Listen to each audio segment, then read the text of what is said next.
Salmos mesiánicos es el tema que vamos a tratar hoy. Continuamos, ¿no?, con este estudio, estas lecciones acerca de esta cuestión. Salmos mesiánicos. Hoy es la lección 3 y lleva por título Honrad al Hijo. Esa es la lección de hoy. Honrad al Hijo. Vayan al Salmo capítulo 2, versículo 12. Salmo capítulo 2, versículo 12. Dice la Escritura: la santa, sagrada, suficiente, perfecta, única, verdadera, inspirada palabra del Señor. Siempre es bueno recordar eso. Dice la revelación aquí, Salmo 2, versículo 12, honrad al Hijo. Vean el imperativo, honrad, es un mandamiento, para que no se enoje y perezcáis en el camino, según la Reina Valera 60. Esta frase en la Reina Valera 60, y perezcáis en el camino. Pues se inflama de pronto su ira, la ira del Hijo. Sin embargo, bienaventurados todos los que en Él, ¿qué cosa? Confían. En primer lugar, o el primer punto, para los que están apuntando, esto es lo primero que vamos a considerar: la dignidad del Hijo. La dignidad del Hijo. El texto dice: honrad a alguien, al Hijo, honrad al Hijo. En este salmo, y según el contexto del mismo salmo, este personaje, Saulo, llamado Hijo, el cual es distinto al Jehová allí mencionado, que es el Padre, distinto en cuanto a las personas, porque uno es Jehová el Padre y otro es el Hijo, ¿ok? Pero no son distintos o diferentes en cuanto a la naturaleza divina. Ellos dos son Dios. Dice el Evangelio de Juan que el Padre y el Hijo son la misma cosa. ¿Qué cosa son ellos? De igual forma o manera, son la misma sustancia, la misma esencia, ambos son Dios. Bueno, este personaje, según el Salmo 2, es el ungido y el rey. Noten el versículo 2 del Salmo 2. Este hijo del verso 12 es el ungido, versículo 2, contra Jehová y contra su ungido. Y en el verso 6 se dice que Él es el rey. Pero yo, el Padre, he puesto mi rey, el rey, el ungido.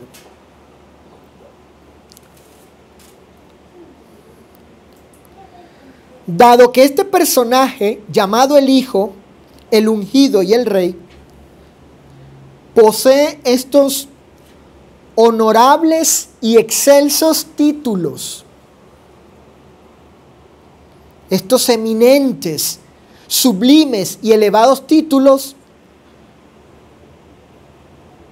y también posee este estatus divino, legítimamente conferidos y reconocidos por el Eterno Padre. La palabra hebrea que ha sido traducida por honrad en el versículo 12, esa palabra honrad, honrad, tiene el uso o el significado, fíjate hijo, escucha, siguiente: reconocer la dignidad y rendirle reverencia, veneración, obediencia y lealtad al que es el ungido, el Rey, el Hijo de Dios. Ese es el sentido, el significado y la aplicación de esta palabra al Hijo, cuando dice honrad al Hijo. El Salmo nos está instruyendo de manera imperativa, es una orden que los hombres, tanto judíos como gentiles,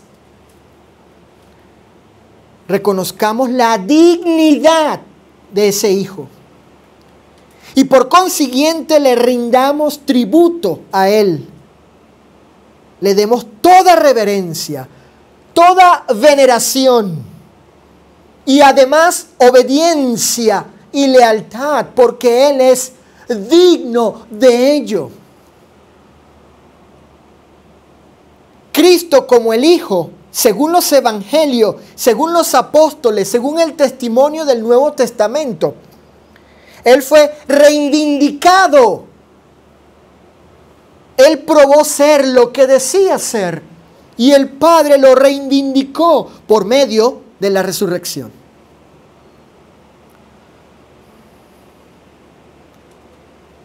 Esta adoración tributada al Hijo es por lo que Él es. Él no es cualquier persona, no es un hombre ni un ángel. Él es el Dios encarnado y dignificado como el ungido, el Rey, el Hijo de Dios.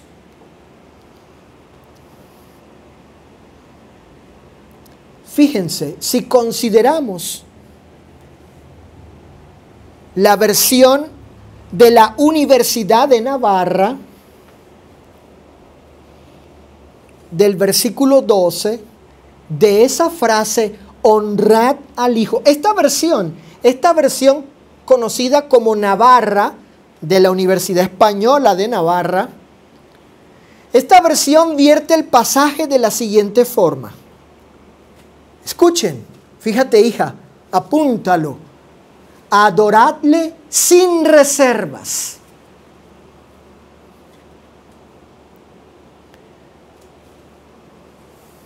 La Reina Valera 60 traduce honrad al Hijo. Es un mandamiento a los hombres. Y aquí en la Navarra dice adórenle sin reservas. Qué interesante eso de sin reservas. Esta versión muestra cómo debe ser honrado el Hijo de Dios. ¿Cómo?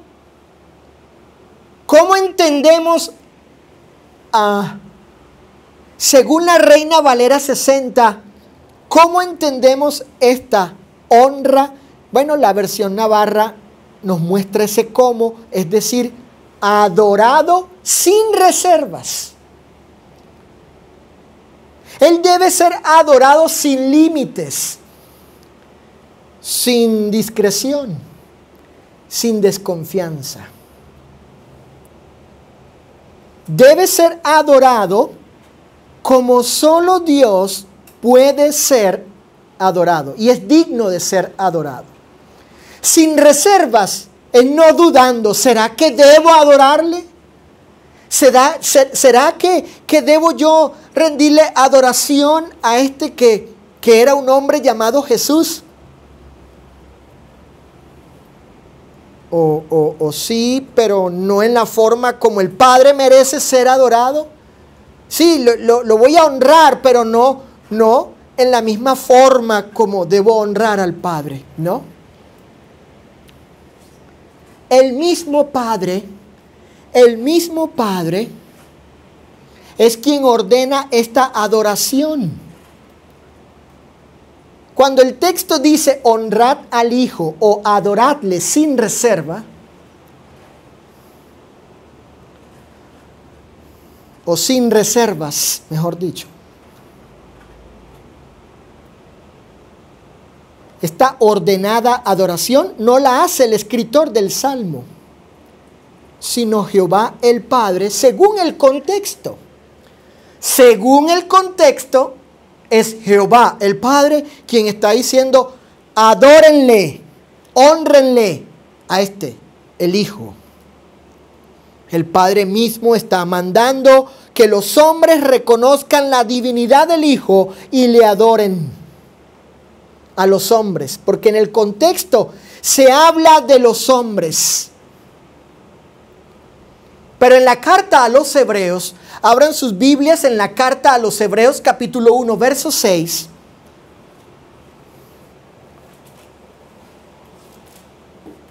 Allí en la carta a los Hebreos 1, 6. La adoración es demandada a los ángeles, a todos los seres celestiales, a todas las huestes celestiales. Serafines, querubines, arcángeles, todos los ángeles. El Padre dice, adórenle todos los ángeles de Dios. Hebreos 1:6. Así que esta adoración no se limita, no se circunscribe solo de parte de los hombres, de los humanos a Cristo, sino también de los seres celestiales a Cristo también.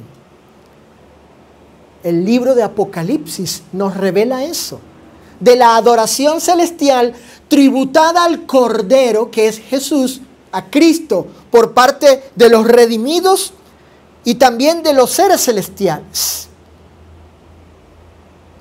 Allí honraban, o Juan tuvo esa revelación de esa honra o adoración que se le dio al Cordero, al Hijo. En ese sentido, podemos encontrar en el Nuevo Testamento la evidencia del cumplimiento de esta palabra profética aplicada a Jesús de Nazaret. ¿Cuál es esa palabra profética? Esto es una profecía que iba a cumplirse cuando el Hijo viniera encarnado, que lo adorasen los ángeles. ¿Cuándo nació Jesús, por ejemplo? Me está viniendo ese evento, ese hecho, Patti. Fueron estos magos a adorarle, ¿verdad? Los magos. Le llevaron ofrendas. Pero también hubo una hueste de ángeles que le adoraron también. Cuando nace el Señor Jesús se cumple esto de parte de los hombres y de parte de los seres celestiales. El Hijo, este Hijo del Salmo 2:12, ya estaba en la tierra. Ya estaba el ungido, el Rey, el Hijo de Dios, ya estaba en la tierra. Miren en el Evangelio de Juan, capítulo 5, verso 23. Fíjense, Cecilia, ojo, decimos en mi país, atención, hermanos. Juan 5, 23, este interesante pasaje porque nos muestra que el Hijo debe ser honrado en la misma e igual forma que se honra al Padre. Ni más ni menos, igual. Dijo el Señor Jesús en Juan 5, 23. De modo tal que este pasaje nos muestra la clase de dignidad que tenía el Hijo, igual a la del Padre. Para que todos honren al Hijo. ¿Cómo? Fíjense esa palabrita. Importante con los detalles en las Escrituras. como les digo yo a mis hijos y a mi esposa cuando estudiamos las Escrituras, atentos con los detalles, y claro, a los hermanos en general, como ahorita. Esa palabrita como es un adverbio que indica modo o manera. Implica igualdad también, implica igualdad. Así que todos honren al Hijo. ¿Cómo? Bueno, como honran al Padre. El que no honra al Hijo no honra al Padre que le envió. Según Juan, el Hijo debe ser honrado en la misma forma o modo que es honrado el Padre. Ambos son igualmente dignos de recibir la misma honra. ¿Cómo debe ser honrado el Hijo? Escuchen esto. Escuchen este postulado. ¿Cómo? Fíjense, ¿cómo debe ser honrado el Hijo? ¿Cómo? Bueno, el Padre es el estándar del modo de honra que ha de recibir, es decir, la reverencia, la veneración y la adoración total. Es decir, así como se honra al Padre y todo lo que se hace, todo en sentido absoluto, lo que los ángeles y los hombres hacen, Hijo, cuando reconocen al Padre y entienden por la revelación escritural lo que deben hacer para honrar al Padre de los cielos, al Padre eterno, todo, bueno, eso se convierte en el estándar, en el modelo de cómo vamos a honrar al Hijo. Por lo tanto, todo lo que se le dé al Padre de honra, al Hijo igualmente. Por eso la honra que se le da al Padre es el estándar del modo. Para entender, ¿no? Todo lo que le des al Padre de honra, haz de cuenta que lo mismo al Hijo. El Padre, la honra al Padre se convierte en el modelo de lo que debemos hacer para honrar al Hijo. Si al Padre se le adora como Dios y se le rinde todo honor, gloria y alabanza, etc., tomamos eso y se lo ofrecemos, se lo dedicamos también al Hijo. El Padre, la honra al Padre es el modelo, el cómo debemos honrar, adorar al Hijo. Punto número 2.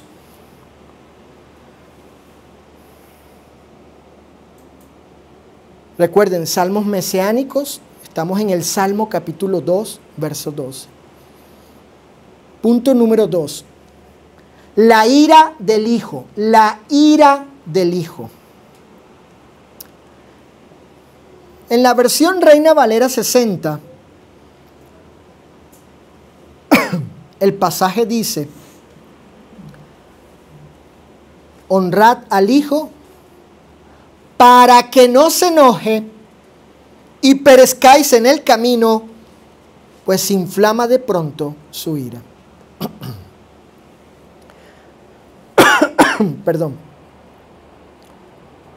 Citando nuevamente la versión de Navarra, escuchen cómo vierte el pasaje, todo el 12, o bueno,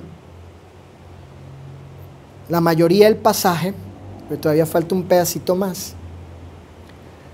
La versión de Navarra dice así: adoradle sin reservas, no sea que se irrite y perdáis el camino. Fíjense, perdáis el camino cuando de pronto se encienda su ira. ¿Por qué vendrá la cólera, el enojo y la ira del Hijo sobre los hombres? Porque, y según el contexto del Salmo, algunos hombres no reconocerán ni rendirán el honor que merece el Hijo. Esa es la razón por la que vendrá la justa indignación, la santa ira, la cólera sobre los hombres. Porque el contexto nos enseña que de hecho, príncipes, reyes, tramaron contra él. Fíjense.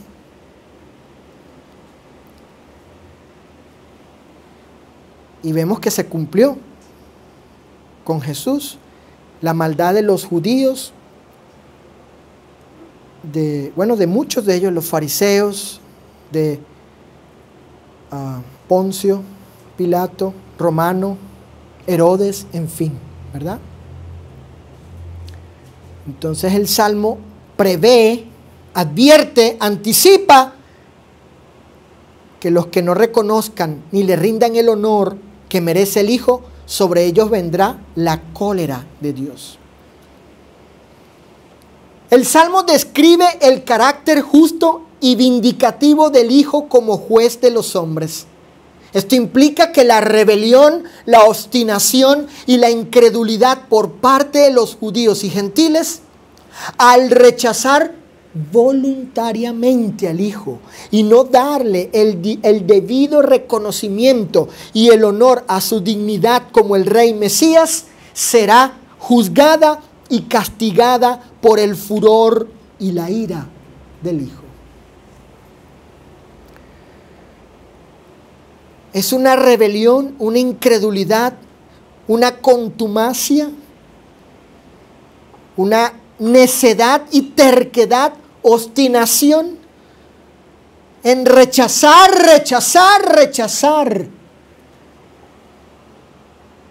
la evidencia, en este caso, que nos permite a través del Evangelio llegar a la conclusión de que este hombre llamado Jesús, un personaje histórico sin duda alguna, comprobado, no era un simple hombre, era divino y digno de ser reconocido y adorado. Y por la obra que hizo en favor de nosotros sin merecerlo. Este rechazo es voluntario. ¿Por qué digo esto? Porque nadie ha venido a este mundo preordenado, predestinado, preprogramado para rechazar a Jesús. Nadie, absolutamente nadie ha nacido ya con el pecado de la rebelión, la obstinación y la incredulidad contra Jesús. Nadie, de modo tal que diga, no, esos que no van a creer o que no creen, es porque Dios ya los preordenó así para que no crean, ¿no? Porque eso niega el libre albedrío y por consiguiente niega la responsabilidad de ellos ante Dios al no reconocer al Hijo cuando se les hable de Él. Es un rechazo, Nando, voluntario.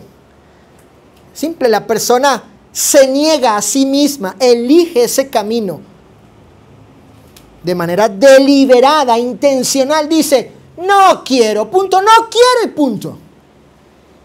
No quiero reconocer eso de Él. No quiero. No propongo mi corazón, ni mis intenciones, ni mi voluntad. No elijo darle la dignidad que se dice que, en este libro se dice que Él tiene. No, yo rechazo eso de que yo tenga que aceptar ese sacrificio en la cruz para redimirme. No.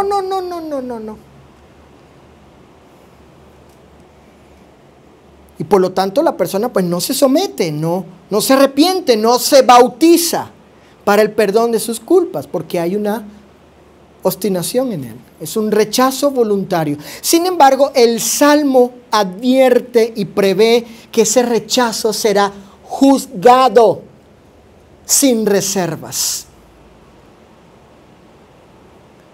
Inevitable. Como dijo Thanos, ¿no, Saulo? como dijo Thanos. El Señor dará la justa retribución por su santa indignación a todos los que no le den gloria y honra, ni le den la adoración debida. Cristo advirtió de las consecuencias judiciales de rechazarle a Él y sus palabras. Juan capítulo 12, versículo 48 dice: el que me rechaza y no recibe mis palabras, tiene quien le juzgue. La palabra que he hablado, ella le juzgará en el día postrero. Juan 12, 48. El que me rechaza y no recibe mis palabras, tiene quien le juzgue. Este juicio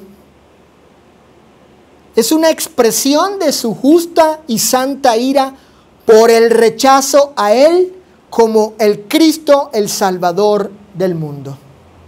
¿Sí? En este contexto de Juan, en este pasaje 12:48, este juicio es una expresión, manifiesta aquella ira de Él por el rechazo a Él y a su palabra.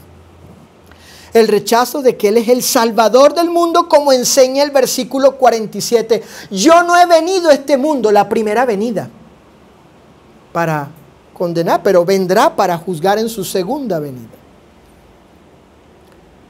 Pablo habla del juicio universal contra todos los que no obedezcan el Evangelio, es decir, contra todos los que rechacen, otra vez, voluntariamente lo que el Nuevo Testamento enseña acerca del magnífico, excelso, sublime y único Hijo de Dios, nuestro Señor Jesucristo. Segunda a los Tesalonicenses, fíjense. Aquí el apóstol está hablando del juicio universal. Pero vamos a ver algunos detalles aquí. Segunda a los Tesalonicenses, capítulo 1, versículos del 7 al 9. Dice así la escritura apostólica: y a ustedes los cristianos, que sois atribulados,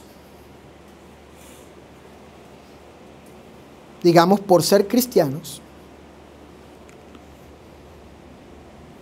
tendrán descanso con nosotros. ¿Cuándo? ¿Cuándo va a pasar eso?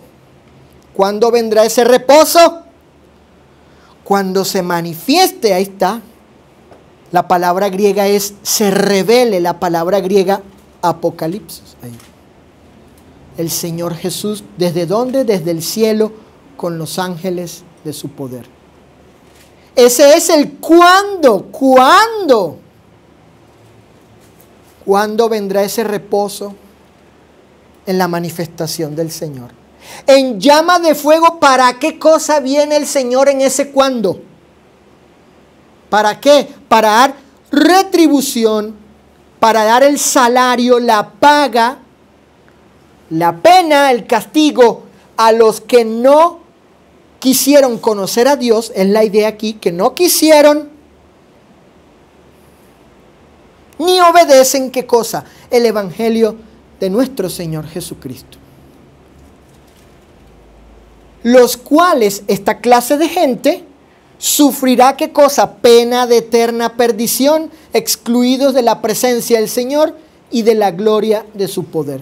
Eso va a pasar en ese día, en ese cuándo. Ese es el propósito de su venida según este pasaje. O el propósito de su revelación, manifestación. Ahora, en el verso 9 está la definición bíblica. Cuando a ustedes les pregunten, ¿Qué significa esa retribución? ¿En qué consiste? ¿En qué consiste esta retribución? ¿En qué consiste esta pena que vendrá? Esta pena de eterna perdición. ¿En qué consiste, verdad? ¿En qué consiste el infierno, el castigo eterno? El lago de azufre, etc. Bueno, aquí está la definición bíblica de qué es eso. Allí está, dice, excluidos de la presencia del Señor y de la gloria de su poder. La retribución, la pena de eterna perdición, la condenación, el infierno consiste, subráyalo allí, Pati, consiste, hermana, en la exclusión de la presencia del Señor. En eso consiste. Entonces, Sofi, hija, el infierno, Nando, es eternamente en un lugar sin Dios. Sin Dios, sin estar delante de Él. Y disfrutar de todas las cosas eternamente que con Él se pueden recibir. Esa es la definición bíblica del infierno. Así que en este pasaje Pablo habla de este juicio universal por el rechazo a lo que el Nuevo Testamento, el Evangelio, enseña acerca del magnífico, excelso, sublime y único Hijo de Dios. Ahora miren lo que hace Pablo en su carta a los Romanos capítulo 2, verso 5. En Romanos capítulo 2, verso 5, el apóstol habla, escuchen, oído el tambor, dicen en mi país, mosca. En este pasaje, Pablo habla de las motivaciones humanas para la ira divina. Ah, qué interesante. Las motivaciones, o sea, ¿qué hay en el hombre, Cecilia, que lo impulsa a que finalmente, Juani, finalmente la ira de Dios venga sobre él, en juicio, para retribución? Dice Romanos 2:5, la dureza de tu corazón no arrepentido. Ahí está. La dureza de tu corazón. El corazón duro como una piedra, durísimo. Ahí no entra nada, ahí no entra Cristo, ni Dios, ni su palabra, porque es un corazón, su voluntad, sus intenciones, sus sentimientos, su conciencia y obviamente sus elecciones, su voluntad dura como una piedra, no está arrepentido. Sabe que pero no se arrepiente. Y él atesora para sí mismo ira para el día de la ira y de la revelación del justo juicio de Dios. Entonces el problema del hombre no es solamente el pecado. El problema real, de fondo, de raíz, radical del hombre, de rechazar voluntariamente a Cristo, es un problema en su corazón. Es un problema en su corazón. El problema está allí, lo estás leyendo, Pati, ahí está. ¿Dónde está la dureza, hermana? En el corazón, un corazón duro, ¿cierto? Ahí está el problema.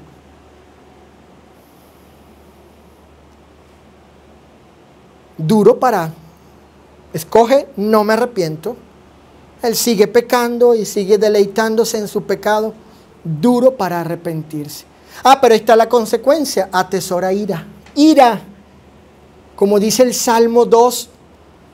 No sea que se inflame su ira mientras estás. Mientras está el camino. El camino, como dice la versión de Navarra. y caiga sobre ti, ¿verdad? Y perezcas. La versión precisamente, aquí en mis notas, la versión de la Universidad de Navarra dice: no sea que se irrite y perdáis el camino. No sea que se irrite quien el Hijo y perdáis el camino. En otras palabras, si rechazan honrar la suprema dignidad de la persona del Hijo, entonces, y cuando se encienda su ira de juicio final, todos los incrédulos y desobedientes perderán el camino o el medio por el cual pueden llegar a ser salvos. Ese camino es el Evangelio del Hijo de Dios, el único medio eficaz y verdadero de la liberación de la ira divina. Por tanto, llegará el día en que los pecadores ya no podrán entrar al camino para escapar de la ira del Hijo de Dios.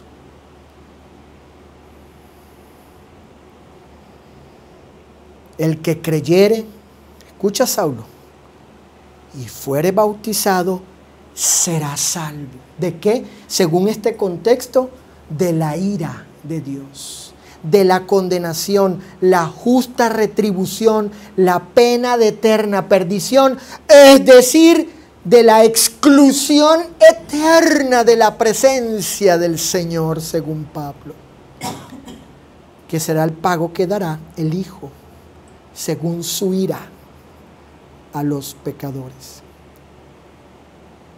En tercer lugar, y último punto, las bendiciones del Hijo. Fíjate, Juani, las bendiciones del Hijo. Miren,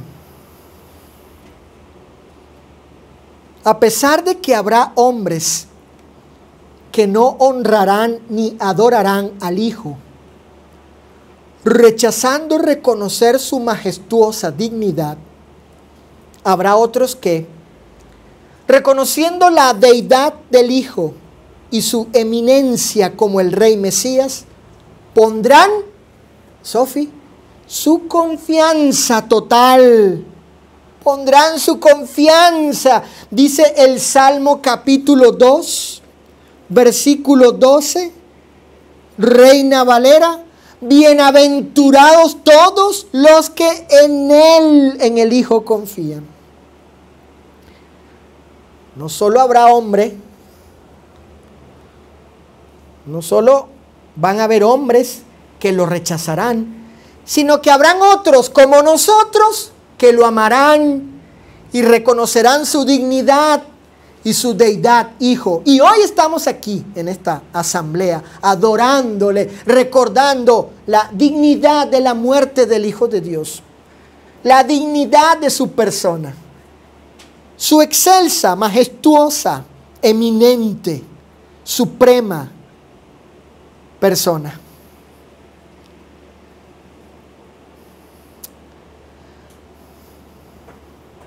Habrán hombres que pondrán su confianza total en Él para ser librados de la justa indignación divina sobre los pecadores y recibir de Él la vida eterna.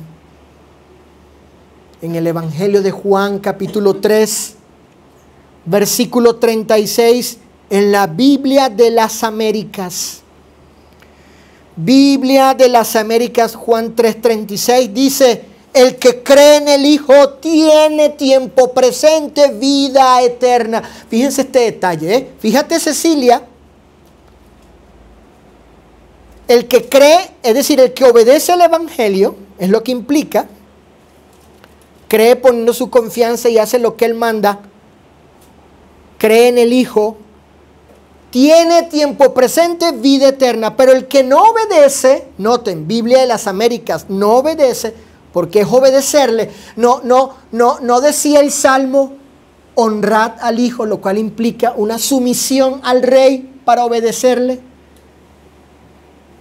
Pero el que no obedece al Hijo no verá la vida, sino que la ira de Dios permanece, tiempo presente. Noten, permanece sobre él. Si ustedes tienen un familiar que no ha obedecido el evangelio, no quiere, lo rechaza, no le interesa, ustedes les han hablado y hasta digamos se burla de ustedes o los menosprecia o simplemente dice yo no soy para eso, yo no quiero nada de eso. Bueno, dice el texto que la ira de Dios está sobre él, permanece sobre él, tiempo presente. Y la única forma en que esa situación cambie, y este estatus cambie, esta condición cambie, este estado cambie, es que crea en el Hijo. O sea, lo obedezca.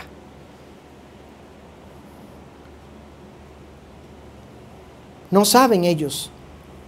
La verdad, no saben nuestros hijos, tíos, tías, sobrinos, amigos, parejas, hablando de esposos, cónyuge. No saben ellos lo que sucederá si mueren en ese estado de que la ira de Dios ha estado sobre ellos por su rechazo a Cristo. Por eso urge hablarles a ellos. Urge hablarle a nuestros familiares, amigos, si los amamos y no queremos que sufran de esto. No debemos irnos de este mundo con la carga de poder haberles dicho, advertirles acerca de esto, que es lo que yo hago con mis hijos. Ustedes saben eso, ellos saben eso. Advertirles acerca de esto. Y más bien ser limpios de la sangre de ellos.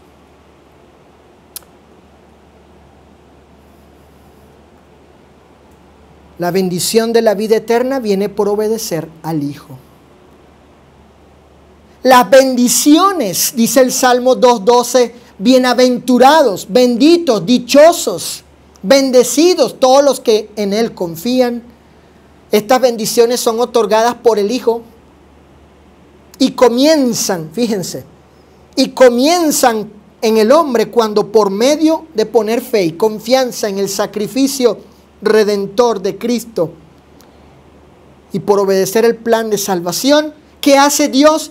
Dios le perdona y nunca más lo inculpa del pecado, así lo declara Pablo.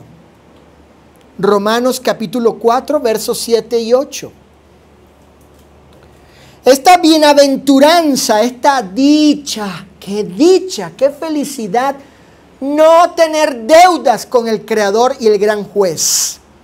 Estar a cuentas y en paz con Él.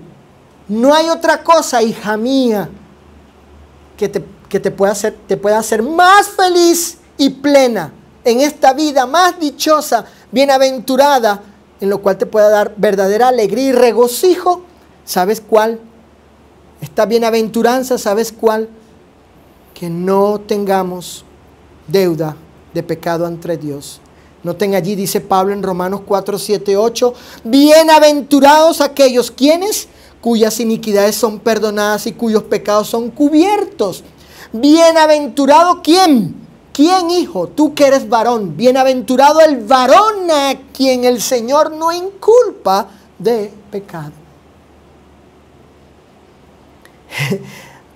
Esto sí realmente es una dicha, una bienaventuranza, una bendición.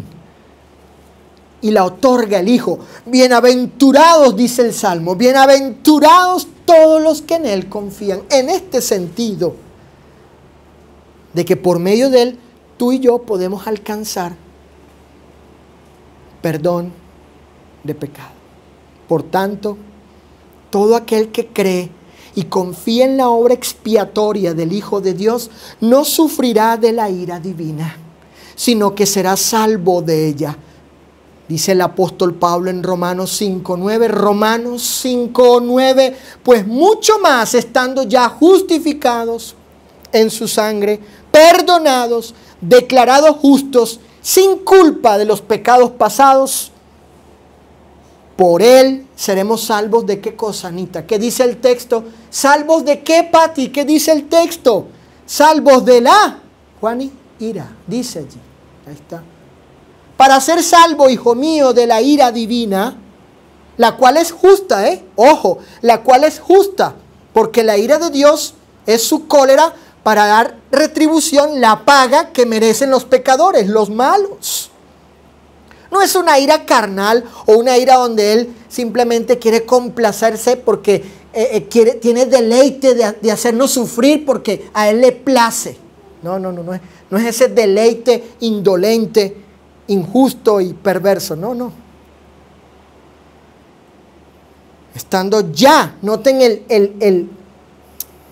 la expresión donde se acentúa esta verdad, estando ya, o sea, ya uno puede estar justificado,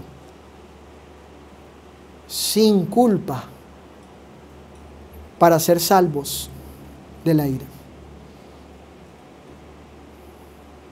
En ese sentido, y según la provisión de gracia divina, que es bendición para el hombre, somos salvos de la ira venidera por medio de la persona del Hijo de Dios. Primera a los Tesalonicenses, capítulo 1, verso 10.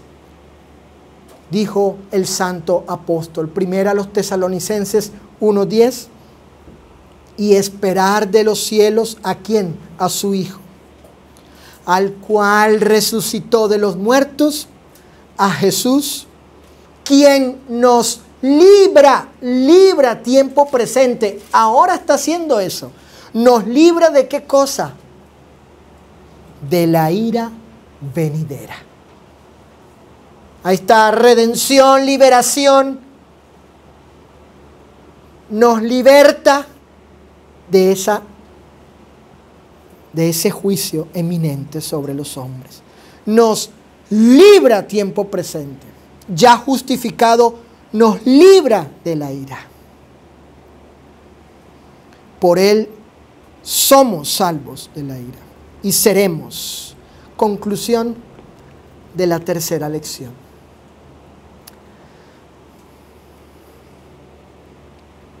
Esta porción del Salmo tuvo su fiel y exacto cumplimiento en la persona de Jesús. Por ejemplo, Natanael honró a Jesús reconociendo su sublime majestad al decir: Rabí, tú eres el Hijo de Dios, tú eres el Rey de Israel. Pedro le confesó diciendo: tú eres el Cristo, el Hijo del Dios viviente. En otra ocasión, ellos reconocieron la excelsa dignidad de Jesús y le dieron honra cuando le adoraron como Dios. Los que estaban en la barca vinieron y le adoraron diciendo: verdaderamente eres Hijo de Dios. No obstante, hubo otros que no quisieron darle de manera voluntaria el reconocimiento a la dignidad de su persona, sino que lo deshonraron y lo menospreciaron, tratándolo como un hombre común y criminal. Entonces le escupieron en el rostro y le dieron de puñetazos, y otros le abofeteaban diciendo: profetízanos, Cristo, ¿quién es el que te golpeó? En una ocasión, el Señor se llenó de enojo contra los hombres por la dureza del corazón de ellos. Sin embargo, su ira no estuvo limitada a su encarnación, sino también a su segunda venida, cuando en el día de la ira pague a cada uno de nosotros conforme a nuestras obras. Ahora bien, y si alguno, fíjate, hijo, para ti, si alguno no quiere sufrir de la ira de Dios y del castigo de eterna perdición, y tampoco quiere perecer perdiendo el único camino a la vida eterna, entonces que reconozca la dignidad y la majestuosidad de Jesús como el soberano Señor, Rey de Reyes, el Santo elegido e Hijo de Dios y Salvador del mundo. Que crea lo que Él es, que crea lo que Él es y ponga su confianza en Él para recibir las bendiciones según su gracia y bondad, el perdón de pecados y la vida eterna. Porque nadie, escuchen esto, nadie, absolutamente nadie puede por sí mismo, ni haciendo ninguna buena obra, librarse de la ira venidera y del justo juicio de Dios, sino solo y únicamente por medio de creer y confiar en la provisión divina que ha sido el Hijo de Dios, Cristo, y su obra redentora o de liberación en la cruz del Calvario. No hay otra manera de poder ser y escapar y librarnos de la ira justa de Dios sobre los pecadores. Dijo Jesús: porque me has visto, Tomás, creíste. Bienaventurados los que no vieron y creyeron. Así termina el Salmo. Bienaventurados todos los que en Él confían. Así que, hermanos míos, siéntanse dichosos y bienaventurados, llenos de gozo y regocijo y felicidad, porque han puesto su fe y su confianza en el único que puede librarnos de lo que merecemos: el castigo, la condenación por la ira de Dios.